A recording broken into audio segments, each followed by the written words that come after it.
Assim, eu não vou ficar falando os nomes, porque eu já disse algumas vezes que para a gente divulgar um nome e entra numa briga no mercado, a gente leva uma desvantagem. Mas é bom eu esclarecer alguns pontos, e isso não é defesa, isso é só passar a verdade para as pessoas. Muitas pessoas falam que é confortável para o ouvido dos torcedores.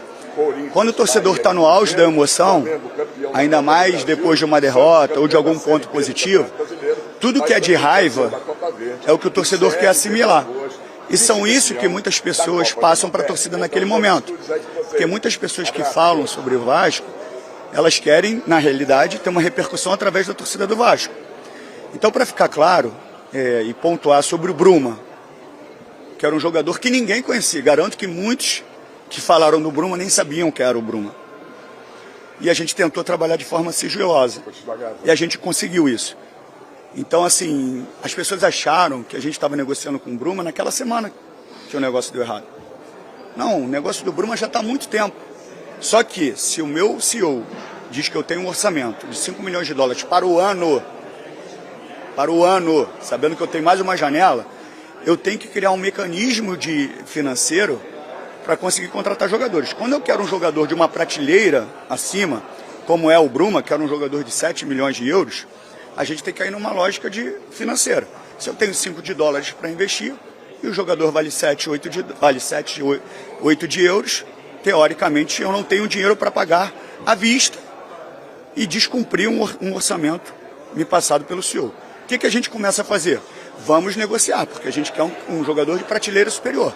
Nisso eu ofereço, estou dando um exemplo, tá? Não foi exatamente essa conta, eu ofereço 2 milhões de dólares no primeiro ano, 1 milhão de dólares no segundo, e assim vai.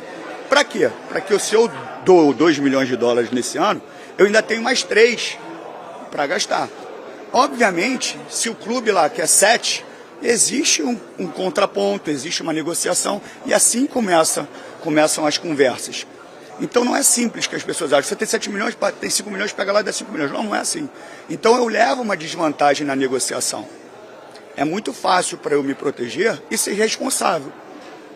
Se eu quiser me proteger, eu vou lá e pago, e finjo que pago a inicial, não pago mais nada e vamos tocando o barco e fica devendo como foi feito a vida inteira.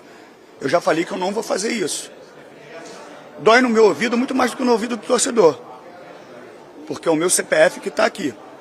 Então, assim, eu vou ser responsável com o clube. Nós fomos agressivos, ninguém fica no sofá,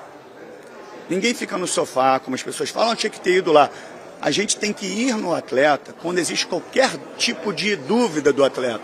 Não tinha dúvida nenhuma, eu tenho um papel timbrado do Braga, eu tenho um contrato enviado para o atleta com todos os pedidos que foi feito e chegou lá para ele assinar. Quando chegou num período, o empresário parou de responder. Eu comecei a ir muito mais forte no empresário, querendo uma resposta.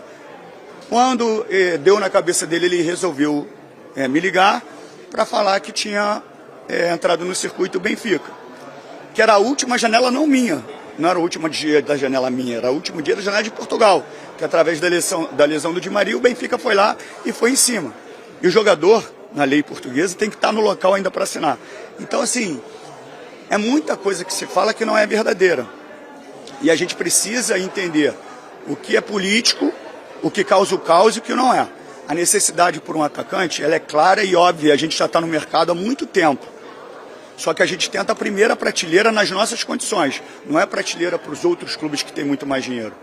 É a primeira prateleira que a gente pode. E a primeira prateleira que a gente pode, existe um desgaste de negociação. E aí, às vezes, as coisas não acontecem. Foi uma escolha do Bruma.